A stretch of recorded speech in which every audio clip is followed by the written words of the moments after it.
اس video کے اندر آپ جانیں گے ایک ایسے امام کے بارے میں جن کو امام الحرمین کہا جاتا ہے، لیکن بہت سے لوگ ان کے نام سے ناواقف ہیں۔ کیا وجہ بنی کہ اب وہ امامت نہیں کرا رہے؟ یہ سب جاننے کے لیے ویڈیو کے اینڈ تک ضرور دیکھیں۔ اس سے پہلے اگر آپ ہمارے چینل پر نئے ہیں تو ہمارے چینل کو جلدی سبسکرائب کر دیں۔ السلام علیکم، آپ دیکھ رہے ہیں نیازی 95 اور میں ہوں آپ کا میزبان نیاز حسن صدیقی۔ شیخ غامدی کی برطرفی۔ فضیلت الشیخ خالد بن علی بن عبدان الابلجی الغامدی مسجد حرام کے امام و خطیب تھے۔ وہ مسجد حرام کے واحد امام تھے جو سرکار دو عالم صلی اللہ علیہ وسلم کی اولاد میں سے ہیں۔ ان کے دادا ابلجی ابو القاسم کا سلسلہ نسب سیدنا حسن رضی اللہ تعالی بن علی بن رضی اللہ تعالیٰ تک پہنچتا ہے۔ علماء حق کے خلاف جاری کریک ڈاؤن کے دوران ایک برس قبل انہیں مسجد حرام میں نمازیں پڑھانے اور خطبہ دینے سے روک دیا گیا تھا۔ ان کے ساتھ ممتاز اسکالر شیخ عبد الرحمن العریفی پر پابندی عائد کر دی گئی تھی۔ اب شیخ غامدی کو باقاعدہ طور پر اس منصب جلیل کے ساتھ جامعہ ام القری سے بھی فارغ کر دیا گیا۔ شیخ خالد غامدی مکہ مکرمہ میں پیدا ہوئے۔ حفظ قرآن اور ابتدائی تعلیم کے بعد عالم اسلام کی مشہور درسگاہ جامعہ ام القری سے اصول دین و دعوت کالج میں شعبہ کتاب و سنت میں امتیازی نمرات سے BA کی ڈگری حاصل کی اور 1412 ہجری میں جامعہ ام القری میں قسم قرات میں معید کے طور پر کام کیا اور 1416 ہجری میں جامعہ ام القری سے کلیۃ القرآن سے قرات میں امتیازی نمرات سے MA کی ڈگری حاصل کی اور 1421 ہجری میں قسم قرات میں ام القری یونیورسٹی کے علوم قرآن کالج میں PhD کی ڈگری حاصل کی۔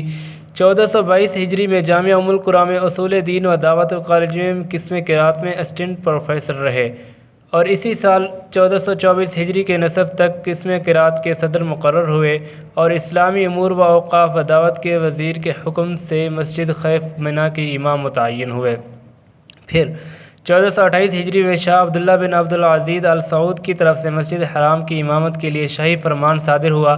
حق تعالیٰ نے شیخ غامدی کو عالی نسبتوں سے نوازا ہے۔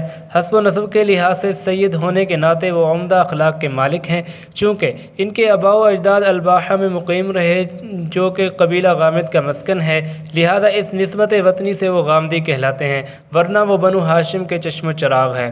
شیخ غامدی علم قرات اور تفسیر قرآن مجید میں بھی تخصص کی سندات رکھتے ہیں۔ فراغت کے بعد وہ جامعہ ام القری میں دعوت اسلام، اصول دین اور قرات کے شعبوں کے مدرس اور نگران بھی رہے۔ وہ نہ ایک صرف اچھے قاری، عالم اور مدرس ہیں بلکہ بہترین خطیب اور داعی بھی ہیں۔